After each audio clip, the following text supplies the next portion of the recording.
સુરતના વરાછામાં એસબીઆઈ બેંકમાં 52 લાખ રૂપિયાની લૂંટ થાય છે અને આખી ઘટના સુરત પોલીસ માટે આબરૂ સમાન હતી, કારણ કે લૂંટારુઓનો કોઈ પત્તો લાગી રહ્યો નહોતો। આખી તપાસની અંદર એક joint police commissioner, deputy police commissioner, એક એસીપી અને 7 પોલીસ ઇન્સ્પેક્ટર સહિત 100 પોલીસ કર્મચારીઓનો કાફલો રાત દિવસ એક કરી રહ્યો હતો, ત્યારે એક મોટી સફળતા મળે છે અને ઉત્તર પ્રદેશથી 2 આરોપીઓ ઝડપાયા છે, જેને હવે સુરત લઈ આવવામાં આવ્યા છે।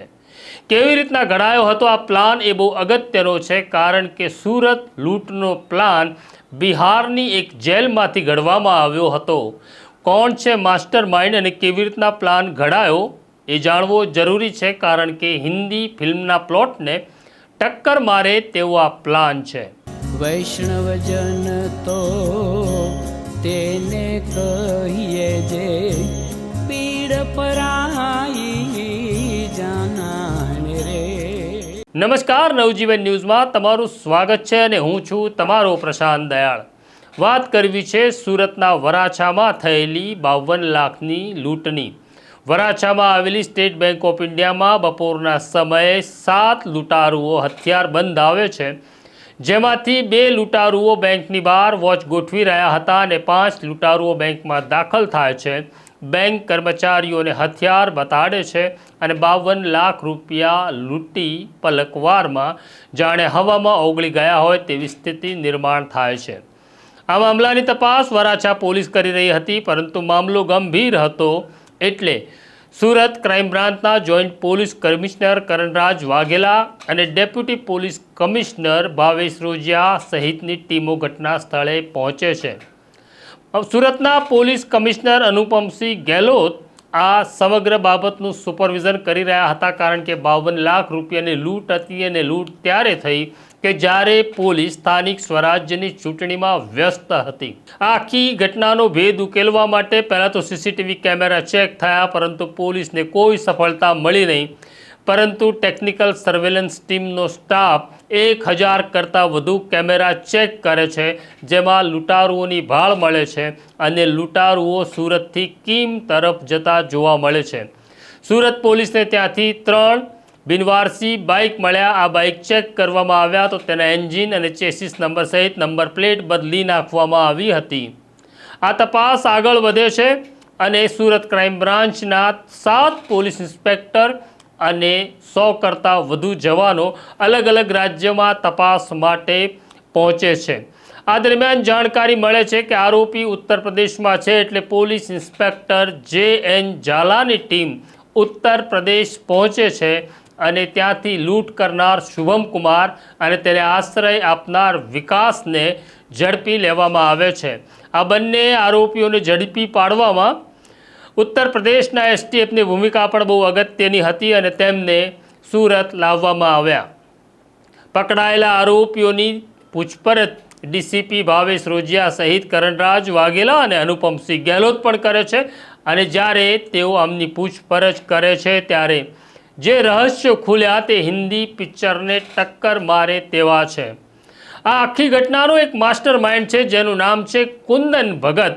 આ બિહારનો બહુ મોટો ગુંડો અને ગેંગસ્ટર છે। તેણે અનેક લૂંટોને અંજામ આપ્યો છે।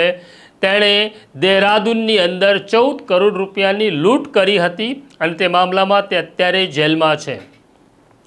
હજી ઘણી કડીઓ મેળવવાની બાકી છે, પણ કુંદન ભગત તે જે પ્લાન ઘડ્યો હતો તે કંઈક જુદો હતો। કુંદન ભગતે સુરતની વરાછા બેંક લૂંટવાનો પ્લાન ઘડ્યો। પોલીસ માટે આજે પણ એ પ્રશ્ન છે કે બિહારની જેલમાં રહેલા કુંદનને વરાછાની એસબીઆઈ બેંક અંગે કોણે માહિતી આપી?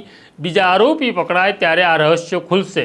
પરંતુ શુભમ કુમાર અને વિકાસની પૂછપરછમાં જે કંઈ ઘટનાઓ સામે આવી છે તે ઘટના એવી છે કે મૂળ માસ્ટર માઇન્ડ કુંદન કુમારે જેલમાંથી વરાછા એસબીઆઈ બેંક લૂંટનો પ્લાન ઘડ્યો અને અલગ અલગ લોકોને એણે 2 મહિના પહેલાં સુરત મોકલ્યા હતા।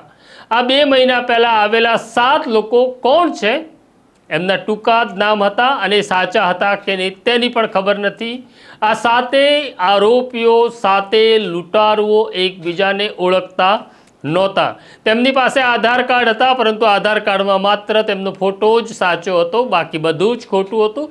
આધાર નંબર ખોટો હતો અને તેમના સરનામા ખોટા હતા. અને સાથે સુરતમાં એક મકાન ભાડે રાખીને રહે છે, પરંતુ મકાન માલિકને શંકા જાય છે કે આ કોઈ શંકાસ્પદ પ્રવૃત્તિ કરી રહ્યા છે. મકાન માલિક તેમની પૂછપરછ કરે છે એટલે તરત મકાન માલિકને જવાબ આપવાને બદલે આ લૂંટારુઓ ભાડાનું મકાન ખાલી કરી બીજે ભાડે મકાન પસંદ કરે છે. આમ તેમણે મકાન બદલી નાખ્યું. આ પહેલાં મકાન માલિકને જેને શંકા ગઈ તેણે જો પોલીસને આ અંગે જાણ કરી હોત તો કદાચ આ લૂંટ અટકી ગઈ હોત, પણ તેવું થયું નહીં. ત્યાર પછી છેલ્લા 2 મહિનાથી આ 7 આરોપીઓ વરાછા બેંક ઉપર નજર રાખી રહ્યા હતા. કુંદન ભગતના સૂચનાની તેઓ રાહ જોઈ રહ્યા હતા. ત્યારે તેમને સંદેશો મળે છે કે સુરત કોર્પોરેશનની ચૂંટણી છે અને પોલીસ અત્યારે વ્યસ્ત છે, બરાબર સમય છે, લૂંટ કરો. અને આ સાથે જેઓ એકબીજાને ઓળખતા નથી, એકબીજાના નામની ખબર નથી, જેમને સુરતમાં આવ્યા ત્યારે તેમના અડધા ફોટા મોકલવામાં આવ્યા હતા. આમ કોઈ હિન્દી પિક્ચર જેવી આ ઘટના હતી અને પછી તેઓ સાથે મળી બેંક લૂંટને અંજામ આપે છે. એમનો પ્લાન ફૂલ પ્રૂફ હતો. લૂંટ કર્યા પછી તેઓ અલગ અલગ ભાગે છે અને કિમ પાસે અલગ અલગ રસ્તે બાઇક છોડે છે અને નક્કી હતું કે લૂંટ કર્યા પછી જેને જે વાહન મળે તે વાહન લઈ તેમણે હિંમતનગર એકત્રિત થવાનું છે. આ 7 લૂંટારુઓ અલગ અલગ દિશામાં ભાગ્યા, પણ આખરે હિંમતનગર ભેગા થાય છે. 52 લાખ રૂપિયામાંથી દરેક આરોપીને 1 લાખ રૂપિયા ખર્ચા પેટે આપવામાં આવે છે અને કહેવામાં આવે છે હવે ગાયબ થઈ જાઓ. બાકીના રકમની વહેંચણી કેવી રીતના કરવી એ કુંદન ભગત નક્કી કરશે અને બધા વિખરાઈ જાય છે. જેમાંના 3 આરોપીઓ ઉત્તર પ્રદેશ પહોંચે છે વિકાસ પાસે અને વિકાસને કહે છે અમે લૂંટને અંજામ આપ્યો છે, અમારા રહેવાની વ્યવસ્થા કરવાની છે. આ 7 પૈકી 3ની વ્યવસ્થા વિકાસ કરે છે અને પછી જેમાંનો એક આરોપી જેનું નામ છે શુભમ કુમાર એ પકડાઈ ગયો છે. વિકાસને આશ્રય આપવાના ગુનામાં પકડ્યો છે, પણ મુખ્ય આરોપી કુંદન ભગત છે જે બિહારની જેલમાં છે, જેને પણ હવે પોલીસ લાવશે. અમારા સૂત્રો એવું કહી રહ્યા છે કે બહુ જલ્દી સુરત પોલીસને સફળતા મળશે, બાકીના લૂંટારુઓના ચહેરા બેનકાબ થશે અને 8મો આરોપી એટલે કે માસ્ટર માઇન્ડ કુંદન ભગતને પણ બિહારની જેલમાંથી સુરત લાવવામાં આવશે. ત્યારે બીજા રહસ્યો ખુલશે.